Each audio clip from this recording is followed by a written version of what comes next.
Hello students, आप सभी का स्वागत है एसआरजी ट्यूशन की एक नई क्लास में। और आज की इस क्लास के साथ हम क्लास 11th का चैप्टर 1 लिविंग वर्ल्ड स्टार्ट करने वाले हैं। अगर हम लिविंग वर्ल्ड चैप्टर की बात करें तो इस चैप्टर को हमको 4 कैटेगरी में डिवाइड करके पढ़ना होता है। एक कैटेगरी होती है जिसमें हम पढ़ते हैं कि लिविंग क्या है, उनकी कैरेक्टरिस्टिक्स क्या है एंड किन चीज़ों को हम डिफाइनिंग फीचर्स मानते हैं लिविंग का, जिसको हम आज की क्लास में पढ़ेंगे। सेकंड जो क्लासिफिकेशन आपको पढ़ना होता है इस चैप्टर में वो है टैक्सोनॉमी एंड सिस्टमैटिक्स क्या होते हैं, ये आपको पढ़ना है। आपको टैक्सोनॉमिक कैटेगरीज पढ़नी होंगी, जिसको आप ऑलरेडी जानते हो। कुछ बच्चे जो पढ़ते हैं, है ना, वो जानते हैं कि किंगडम क्या है, ऑर्डर क्या है, वो सब जानते हैं। लेकिन इस चैप्टर में हमें दोबारा से पढ़ना पड़ेगा। एंड फिर हम पढ़ेंगे टैक्सोनॉमिक एड्स। अब इन चारों कैटेगरी में से जो सबसे ज्यादा क्वेश्चंस पूछे जाते हैं वो पूछे जाते हैं टैक्सोनॉमिक एड से। कहाँ से? टैक्सोनॉमिक एड से। तो टैक्सोनॉमिक एड जो है वो इस चैप्टर का मोस्ट इंपॉर्टेंट टॉपिक है। ठीक है। अब अगर हम बात करें लिविंग वर्ल्ड की, तो लिविंग वर्ल्ड एक काफी इजी चैप्टर है, काफी इजी चैप्टर है। और यहाँ से जो क्वेश्चंस आते हैं वो फिक्स आते हैं। आपका क्वेश्चन या तो टैक्सोनॉमिक एड से आएगा and most of the chances यही होते हैं, 80 से 90% चांस यही होते हैं कि वो टैक्सोनॉमिक एड से ही क्वेश्चन पूछेगा। अदरवाइज अगर उसको कहीं से पूछना है तो टैक्सोनॉमी में आप जो नोमेनक्लेचर पढ़ते हो वहां से वो क्वेश्चन पूछ लेता है। तो ये आपके इंपॉर्टेंट चीजें हैं। अब हम इस क्लास में आगे बढ़ते हैं और बात करते हैं आज के टॉपिक की, जिसमें हम क्या करेंगे, लीविंग के बारे में पढ़ेंगे। किसके बारे में पढ़ेंगे? हम आज की क्लास में लीविंग के बारे में पढ़ेंगे। तो एनसीईआरटी का सबसे पहला टॉपिक है व्हाट इज लिविंग। लिविंग क्या है? तो आप में से बहुत सारे बच्चे जो पुरानी डेफिनेशन है, यानी कि जो 6th 7th 8th में आप पढ़ते आते हो, वो डेफिनेशन आप सभी को पता है। तो उस डेफिनेशन को हम एक बार दोबारा से रिकॉल कर लेते हैं। हम क्या कहते हैं कि वो ऑब्जेक्ट जो एग्जिबिट करते हैं growth, development, reproduction, consciousness and characteristic of life are designated as living. यानी कि ऐसा कोई भी ऑब्जेक्ट जो ग्रोथ शो करेगा, जो डेवलपमेंट शो करेगा, जो रिप्रोडक्शन करेगा, जो कॉन्शियसनेस शो करेगा एंड जिसके कैरेक्टरिस्टिक्स जो है वो लाइफ के बराबर होंगे, उन ऑब्जेक्ट्स को हम लिविंग कहेंगे। तो ये डेफिनेशन हम शुरुआत से पढ़ते हैं। अब लेकिन क्या ये डेफिनेशन ठीक है? क्या ये डेफिनेशन ठीक है? यस और नो। अगर मैं आपसे इसका रीजन पूछूं तो बहुत सारे बच्चे कहेंगे यस। बट आप इस चैप्टर में लिविंग की जो नई डेफिनेशन पढ़ोगे वो मोस्ट एक्यूरेट डेफिनेशन होती है। वो मोस्ट एक्यूरेट डेफिनेशन होती है लिविंग की। बट समझने से पहले उस डेफिनेशन को समझने से पहले हमें ग्रोथ, रिप्रोडक्शन, कॉन्शियसनेस, इन सब के बारे में जानना होगा। तो सबसे पहले हम क्या करते हैं, ग्रोथ के बारे में पढ़ते हैं। सबसे पहले हम क्या करते हैं, ग्रोथ के बारे में पढ़ते हैं। अगर मैं आपसे कहूं ग्रोथ क्या है, ग्रोथ को डिफाइन कीजिए, तो growth is a irreversible increase in mass of an individual. एक इंडिविजुअल का मास बढ़ना ग्रोथ कहलाता है। जनरली ये डेफिनेशन होती है। बट जो ग्रोथ है, जो आपकी ग्रोथ है वो दो तरीके से काउंट करी जाती है। पहला, इंक्रीज इन मास, जो भी आपने डेफिनेशन पढ़ी, एंड साथ ही साथ आपका increase in number. Increase in number कैसे? मतलब एक घर में एक घर में पहले 10 लोग रहते थे, 20-30 साल बाद इसी घर में 15 लोग रहने लगे। तो ये भी एक तरीके की क्या है, ग्रोथ है। नंबर का इंक्रीज होना भी ग्रोथ है। अब ये जो इंक्रीज इन नंबर है, ये सेल का भी नंबर इंक्रीज हो सकता है कि एक कोई मान लो सिंगल सेल जाइगोट था, ठीक है, इससे मल्टी सेलुलर एम्ब्रियो बन गया। इससे क्या हुआ, मल्टी सेलुलर एम्ब्रियो बन गया। तो ये भी क्या है, ये भी एक तरीके की ग्रोथ है कि ये सिंगल सेल जाइगोट था एंड इससे मल्टी सेलुलर क्या बन गया, एम्ब्रियो बन गया। तो ये भी एक तरीके की क्या है, ग्रोथ है। तो ग्रोथ दो तरीके से हो सकती है, एक तो मास के इंक्रीज होने से and second increase in number, number के इंक्रीज होने से। एंड ये नंबर इन इंक्रीज कुछ भी हो सकता है, आपका सेल नंबर भी इंक्रीज हो सकता है, ठीक है, या फिर इंडिविजुअल का नंबर भी इंक्रीज हो सकता है। ए मल्टी सेलुलर ऑर्गेनिज्म फिर चाहे वो प्लांट हो या एनिमल हो। मल्टी सेल्यूलर ऑर्गेनिज्म मतलब जो कई सारे सेल के मिलने से बने हैं। ग्रो बाय सेल डिवीजन, जो मल्टी सेल्यूलर ऑर्गेनिज्म होते हैं वो सेल डिवीजन के थ्रू ग्रो करते हैं। क्यों? क्योंकि उनमें नई सेल, न्यू सेल ऐड होती रहती हैं, न्यू सेल ऐड होती रहती है, तो वो क्या करते हैं? ग्रोथ करते हैं। Growth in plant is continuous throughout the life, while growth in animal is limited up to certain age. अब अगर मैं बात करूं प्लांट्स की, तो प्लांट्स में जो आप ग्रोथ देखते हो वो थ्रू आउट दी लाइफ चलती है, यानी कि पूरी लाइफ चलती है। एंटायर लाइफ प्लांट की ग्रोथ होती रहती है, वो नहीं रुकती है, यानी वहां पे कंटिन्यूसली सेल डिवीजन चलता रहता है। वहीं अगर मैं बात करूं एनिमल्स की, अगर मैं बात करूं एनिमल्स की, तो एनिमल्स में जो ग्रोथ होती है वो लिमिटेड होती है एक फिक्स एज तक। जैसे कि आपने देखा होगा कि जब आप 22-23 साल के हो जाओगे उसके बाद आपकी हाइट नहीं बढ़ेगी, तो वहां पे क्या हुआ? ग्रोथ लिमिटेड हो गई, अब हमारी बॉडी ग्रो नहीं करेगी। अब इसके बाद क्या होता है? इसके बाद सिर्फ जो डैमेज सेल होती हैं, जो डैमेज सेल होती हैं उनको रिप्लेस करा जाता है। इसके बाद एनिमल में एक पर्टिकुलर एज के बाद जब आपकी ग्रोथ रुक जाएगी, उस एज के बाद आपकी बॉडी में सिर्फ और सिर्फ डैमेज सेल को रिप्लेस करने के लिए ही सेल डिवीजन होता है। अगर हम आगे बढ़े, in higher plants and animals, जो हायर प्लांट यानी कि मल्टी सेलुलर ऑर्गेनिजम्स की बात हो रही है, growth and reproduction are mutually exclusive event. And ये काफी इंपॉर्टेंट बात है जो आपको याद होनी चाहिए, इसीलिए मैं यहाँ पे इसको हाईलाइट कर दे रहा हूँ और साथ ही साथ इसको मैं स्टार भी बना दे रहा हूँ। ये बात आपको याद होनी चाहिए।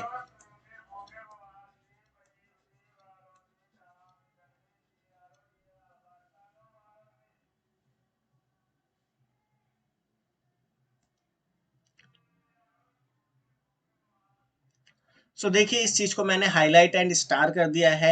अब इसका मतलब भी समझ लेते हैं। जैसे कि मान लीजिए ये एक ऑर्गेनिज्म है या ये एक इंसान है, ठीक है, ये एक इंसान है।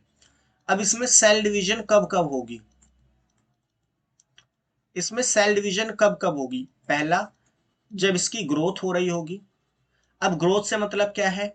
ये मान लो जाइगोट था, ठीक है, जाइगोट था, फर्टिलाइजेशन से जाइगोट बना, फिर जाइगोट से एम्ब्रियो बना, ठीक है, जाइगोट से क्या हुआ?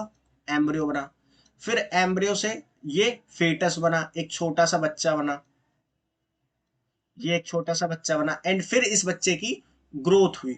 तो यहाँ पे देखो आप, सेल डिवीजन हुई है, यहाँ पे सिर्फ क्या हुई है? सेल डिवीजन हुई है। इसी तरीके से प्लांट में अगर मैं बात करूं, ये मान लो प्लांट है, तो प्लांट में भी क्या हो रहा है? सेल डिवीजन हो रही है। प्लांट में भी सेल डिवीजन हो रही है। जब फ्लावरिंग हो रही है, जब फ्रूटिंग हो रही है, तो वो सेल डिवीजन हो रही है।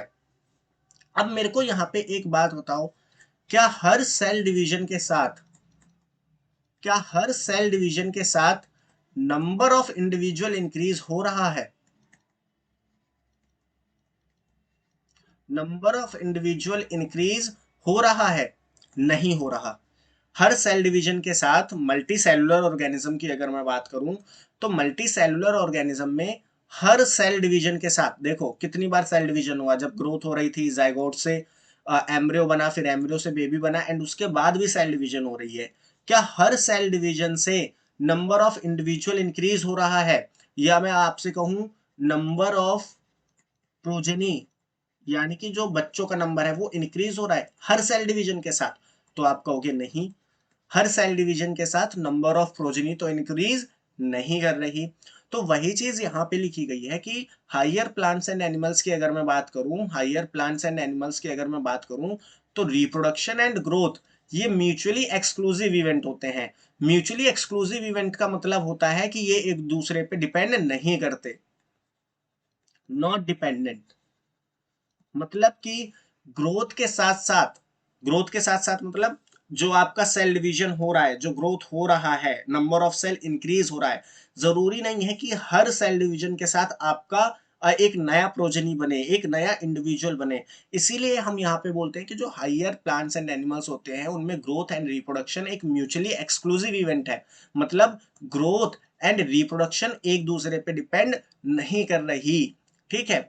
वहीं अगर मैं बात करूं यूनिसेलुलर ऑर्गेनिज्म की, अगर मैं थोड़ा आगे मूव करूं और बात करूं यूनिसेलुलर ऑर्गेनिज्म की, तो यूनिसेलुलर ऑर्गेनिज्म क्या होते हैं, सिंगल सेल के बने हुए होते हैं। ये सिंगल सेल का कोई यूनिसेलुलर ऑर्गेनिज्म है। इनमें ग्रोथ, ग्रोथ मतलब सेल का नंबर इंक्रीज होना, ये सेल का नंबर इंक्रीज हो गया, ये हुआ होगा सेल डिवीजन की मदद से। ठीक है, सेल डिवीजन की मदद से सेल का नंबर इंक्रीज हुआ। अब यहां पे आप देखो कि जब इसने ग्रोथ करी, ग्रोथ करी मतलब जब इसने ग्रोथ करी मतलब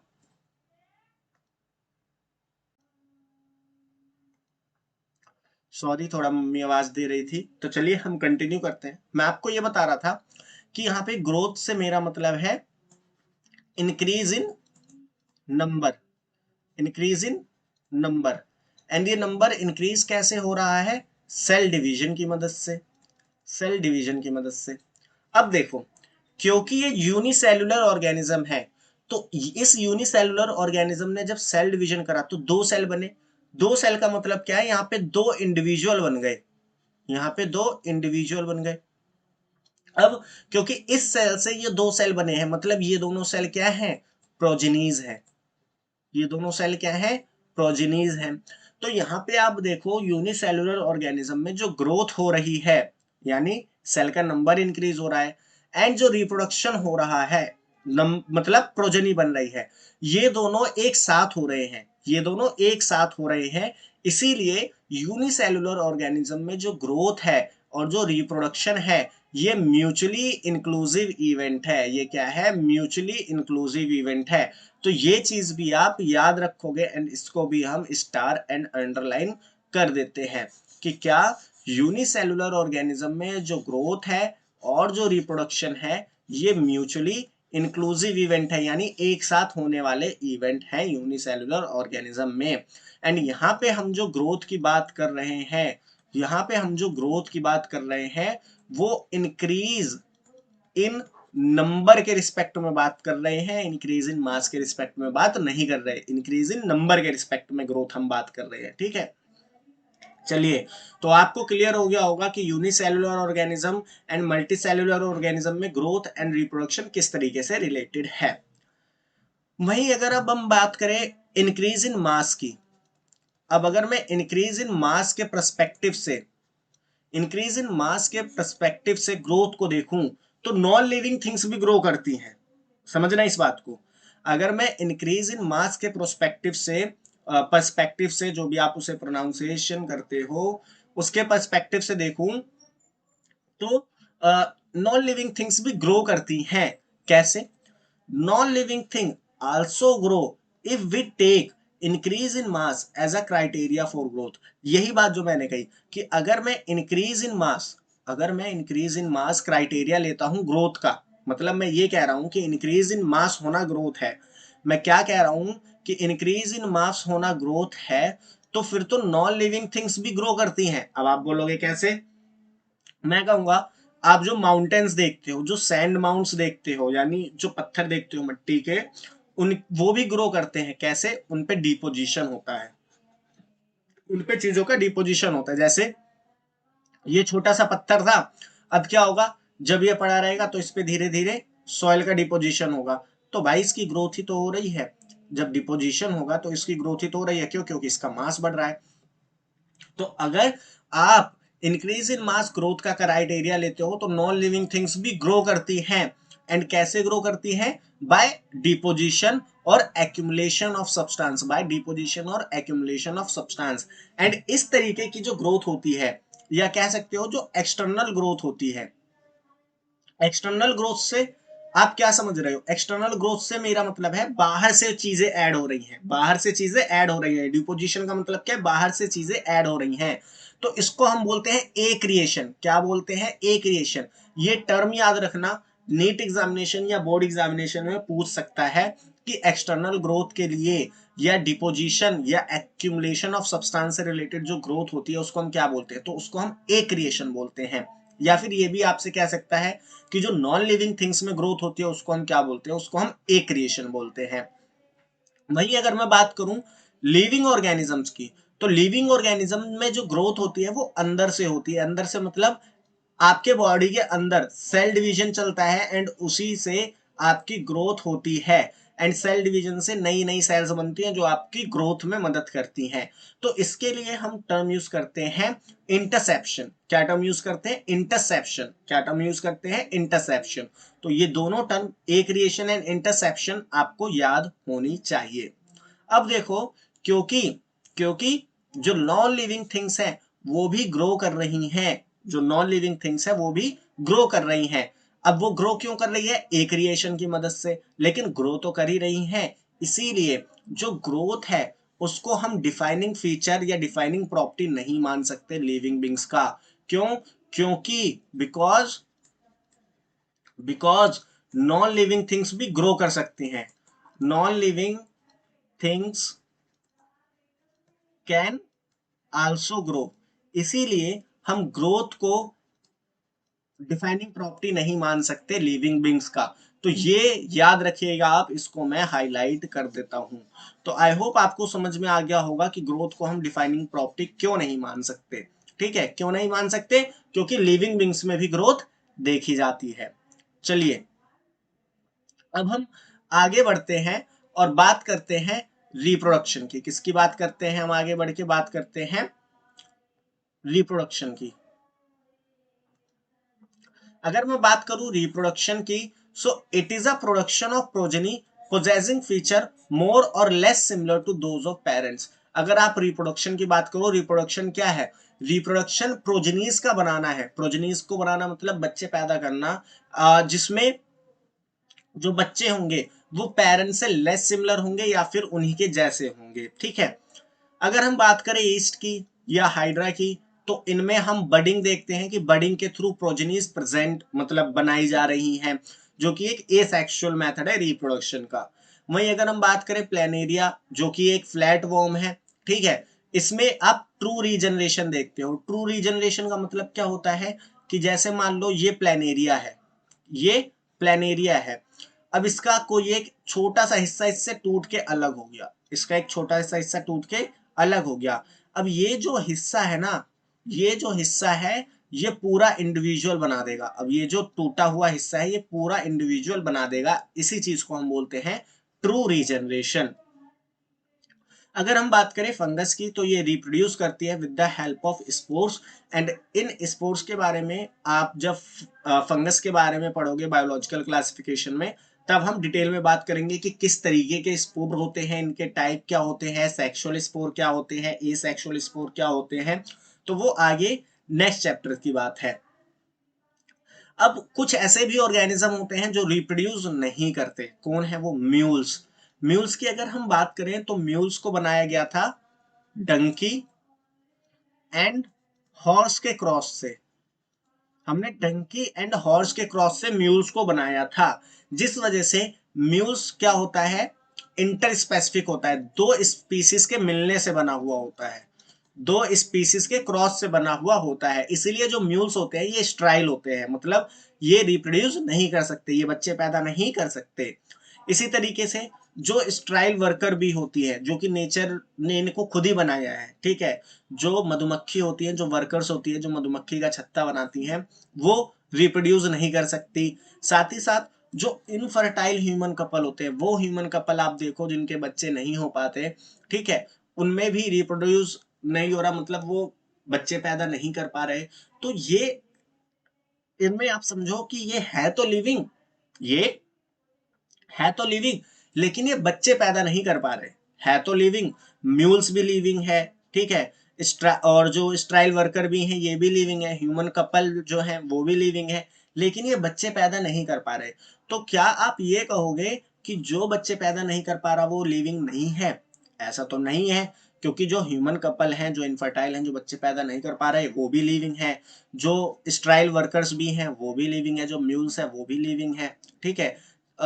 तो यहाँ पे एनसीईआरटी एक लाइन लिखती है, reproduction can not be an all inclusive. ये सबसे ज्यादा इंपॉर्टेंट टर्म है, ऑल इंक्लूसिव। अगर मैं बात करूं रिप्रोडक्शन की, तो रिप्रोडक्शन लिविंग ऑर्गेनिज्म का एक डिफाइनिंग कैरेक्टरिस्टिक्स तो है, लिविंग ऑर्गेनिज्म का डिफाइनिंग कैरेक्टरिस्टिक्स तो है, लेकिन ये सबको इंक्लूसिव नहीं है, मतलब ये सबको इंक्लूड नहीं करता, ये सब लिविंग बींग्स को इंक्लूड नहीं करता। जैसे कि आप म्यूल्स देख लो, म्यूल्स है तो लिविंग लेकिन इनमें रिप्रोडक्शन नहीं हो रहा, तो आप ये कह सकते हो कि जो रिप्रोडक्शन है वो एक ऑल इंक्लूसिव डिफाइनिंग फीचर नहीं है, एक ऑल इंक्लूसिव डिफाइनिंग फीचर नहीं है। मतलब आप ये नहीं कह सकते कि सिर्फ लिविंग मतलब सॉरी, आप ये नहीं कह सकते कि जो रिप्रोडक्शन नहीं कर रहा वो लिविंग नहीं है, आप ये नहीं कह सकते कि जो रिप्रोडक्शन नहीं कर रहा वो लिविंग नहीं है ना। तो ये चीज यहाँ पे लिखी गई है कि रिप्रोडक्शन कैन नॉट बी, ये देख रहे हो ना, can not, reproduction can not be all inclusive defining characteristic of living organism. तो आई होप ये आपको समझ में आ गया होगा। अब हम आगे बढ़ते हैं और बात करते हैं मेटाबॉलिज्म के बारे में। सबसे पहले अगर हम बात करें मेटाबॉलिज्म क्या है, तो आपको पता है कि जो लिविंग बींग्स होते हैं, जो लिविंग बींग्स होते हैं ये बने हुए होते हैं केमिकल से। किससे बने हुए होते हैं? केमिकल से।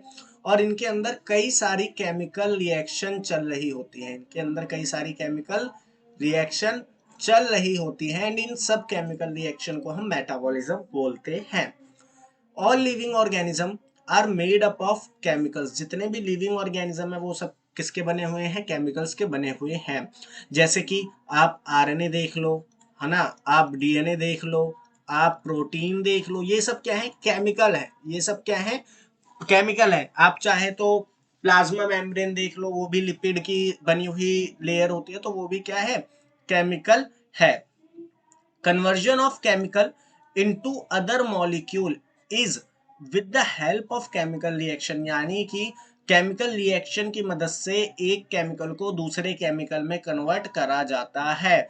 जैसे कि आप आगे जाके प्लांट फिजियोलॉजी जब पढ़ोगे तो वहां पे आप देखोगे कि कैसे ग्लाइकोलाइसिस से पायरवेट बनता है, कैसे ग्लाइकोलाइसिस से पायरवेट बनता है, एंड पायरवेट से फिर एटीपी बनाई जाती है। लेकिन ये आगे का प्रोसेस है, यहाँ पे मैंने सिर्फ आपको केमिकल रिएक्शन का एक एग्जांपल दिया है। तो इन्हीं सभी केमिकल रिएक्शन को हम क्या बोलते हैं? मेटाबॉलिक रिएक्शन बोलते हैं। अब ये जो मेटाबॉलिक रिएक्शन होती है ये दो तरीके की होती हैं, एक होती है कैटाबॉलिक, एक होती है कैटाबॉलिक, एक होती है एनाबॉलिक। कैटाबॉलिक जिसमें चीजें टूटेंगी, एनाबॉलिक जिसमें चीजें सिंथेसिस होंगी। Sum total of all metabolic reaction occurring in our body, यहाँ पे ये आवर लिखा है, occurring in our body is metabolism. हमारी बॉडी में जितने भी केमिकल रिएक्शन हो रही हैं वो सब क्या है? मेटाबॉलिज्म का पार्ट है। Isolated metabolic reactions outside the body of an organism performed in a test tube is neither living और नॉन लिविंग। मान लीजिए कोई रिएक्शन है, कोई रिएक्शन है जो हमारी बॉडी में होती है। जैसे कि अगर मैं आपको एक एग्जांपल बताऊं तो ग्लाइकोलाइसिस, ग्लाइकोलाइसिस, ग्लाइकोलाइसिस में क्या होता है? जो ग्लूकोज होता है, ग्लूकोज को तोड़ के इससे पायरुवेट बनाया जाता है। क्या बनाया जाता है? ग्लूकोज को तोड़ के इससे पायरुवेट बनाया जाता है। अब ये जो रिएक्शन है, ये रिएक्शन होती है लिविंग बींग्स में, या कह सकते हो सेल्स में, ठीक है।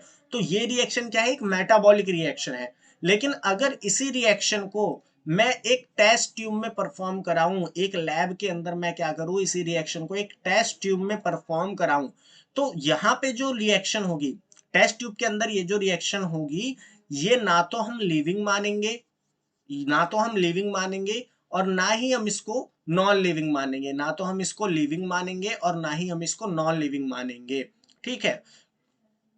Metabolism is a defining feature of all living organism. जो मेटाबॉलिज्म होता है वो डिफाइनिंग फीचर होता है हर लिविंग ऑर्गेनिज्म का, क्योंकि हर लिविंग ऑर्गेनिज्म फिर चाहे वो रिप्रोडक्शन कर सकता हो ना कर सकता हो, उसके पास उसके बॉडी में देखो ग्रोथ तो होगी ही, लेकिन रिप्रोडक्शन कर सकता हो ना कर सकता हो, मेटाबॉलिज्म हर लिविंग ऑर्गेनिज्म में देखा जाता है।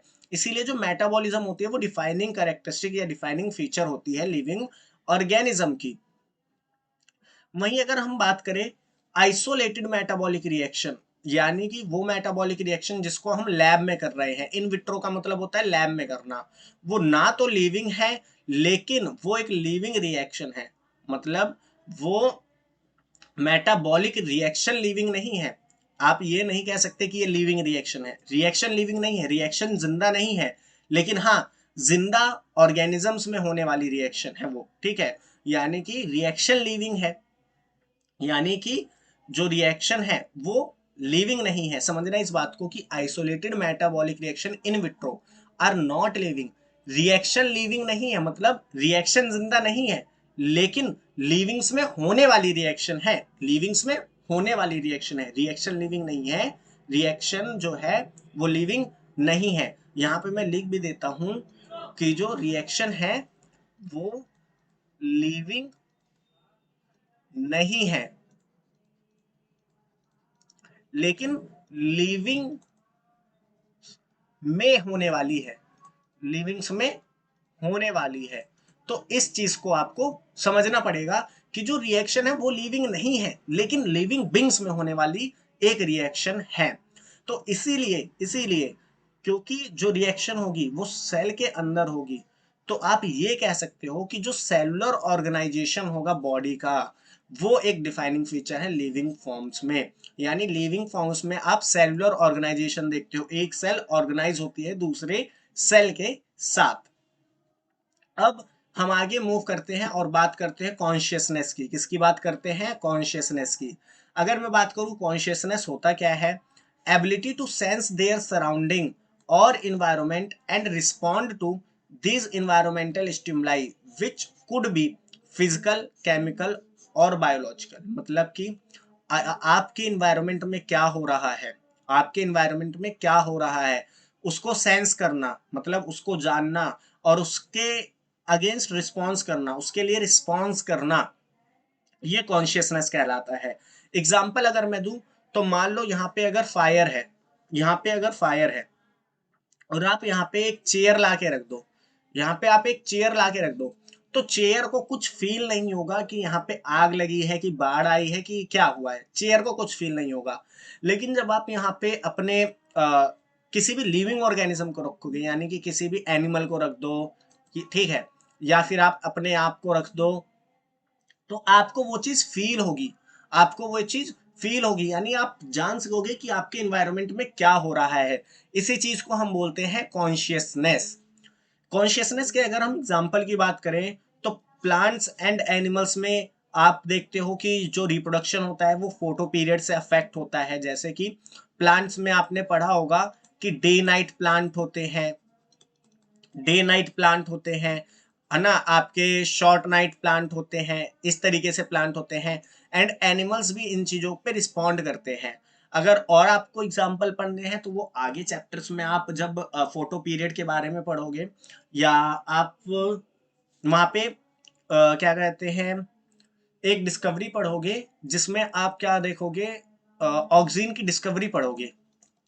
अगर मैं एग्जांपल दूं तो आप आगे चल के 15 चैप्टर में ऑक्सीजन की डिस्कवरी पढ़ोगे, वहां पे आप कॉलियोपेटाइल कर्वेचर टेस्ट पढ़ोगे। तो आप देखोगे कि वो जो कॉलियोपेटाइल है वो लाइट की तरफ झुकती है, यानी वो अपने इन्वायरमेंट के लिए रिस्पॉन्स कर रहा है, लाइट जो आ रही है वो उसके लिए रिस्पॉन्स कर रहा है। ठीक है, वही चीज कॉन्शियसनेस है। तो कॉन्शियसनेस जो है वो प्लांट एंड एनिमल दोनों में होती है। जो ह्यूमन बींग्स होते हैं वो सेल्फ कॉन्शियसनेस होते हैं, उनमें ज्यादा ही बुद्धि होती है एंड उनको पता होता है कि वो जो चीजें कर रहे हैं उससे आगे क्या होगा, उनके नेचर में क्या होगा, क्या होने वाला है। इसलिए ह्यूमन बींग क्या है, सेल्फ कॉन्शियसनेस है, क्योंकि उनको अपने एक्शंस के बारे में भी पता है। Consciousness therefore defining property of living being. इसीलिए जो कॉन्शियसनेस है वो डिफाइनिंग प्रॉपर्टी है लिविंग बींग्स का। क्योंकि अगर मैं नॉन लिविंग थिंग्स की बात करूं तो नॉन लिविंग बींग्स में कोई भी कॉन्शियसनेस नहीं होती। इसीलिए जो कॉन्शियसनेस है वो लिविंग बींग्स की ही एक प्रॉपर्टी है। All living phenomena are due to underlying interaction. अब इस चीज को समझो, हमारी बॉडी में जितनी भी चीजें होती हैं या यूनिवर्स में जितनी भी चीजें होती हैं वो सब आपस में कनेक्टेड होती हैं, वो सब आपस में कनेक्टेड होती हैं। जैसे कि आप ग्लोबल वार्मिंग देख रहे हो, आप अभी ग्लोबल वार्मिंग के बारे में सुन रहे होगी। ग्लोबल वार्मिंग किस वजह से हुई? हमारे CO2 ज्यादा बनाने से। अब ये CO2 ज्यादा बनी कैसे? हमने एसी बहुत यूज करा, हमने कार बहुत यूज करी, ठीक है, हमने फ्रिज बहुत यूज करा, तो उससे कार्बन डाइऑक्साइड निकला, ठीक है, कार्बन डाइऑक्साइड निकला आपका, क्लोरोफ्लोरोनियन निकला। तो ये सब चीजें निकली जिसने हमारे इन्वायरमेंट को हार्म करा और उसकी वजह से ग्लोबल वार्मिंग हुई, यानी सब चीजें आपस में एक दूसरे से कनेक्ट हैं। इसी तरीके से हमारी बॉडी में जितने भी फिनोमिना होते हैं वो एक दूसरे से कनेक्ट होते हैं। एग्जाम्पल की अगर मैं बात करूं, टिश्यू की जो प्रॉपर्टी होती है वो कॉन्स्टिट्यूएंट सेल में प्रेजेंट नहीं होती, वो एक सेल में प्रेजेंट नहीं होती, वो कई सारे सेल के इंट्रैक्शन से मिलके बनती है, वो कई सारे सेल के इंट्रैक्शन से होती है। जैसे कि आप कोई ग्लैंड देखते हो, आप कह सकता हूं अगर मैं, आप मान लो कौन सा ग्लैंड हम लिखे यहाँ पे, आप लीवर देखते हो, आप लीवर देखते हो, लीवर में कितनी सारी सेल्स होती है और वो कितने सारे काम करती हैं, ठीक है, वहां पे alpha cell, beta cell, gamma cell, ये सारी सेल्स होती हैं एंड ये काम करती हैं, ठीक है। अब इनका क्या फंक्शन होता है ह्यूमन फिजियोलॉजी में पढ़ोगे आप। तो बस आपको ये याद रखना है कि हर चीज एक दूसरे से लिंक्ड है, और यही इंटरेक्शन जो होता है, यही इंटरेक्शन जो होता है उससे एक प्रॉपर्टी निकल के आती है, यही इंटरेक्शन जो होता है उससे एक प्रॉपर्टी निकल के आती है।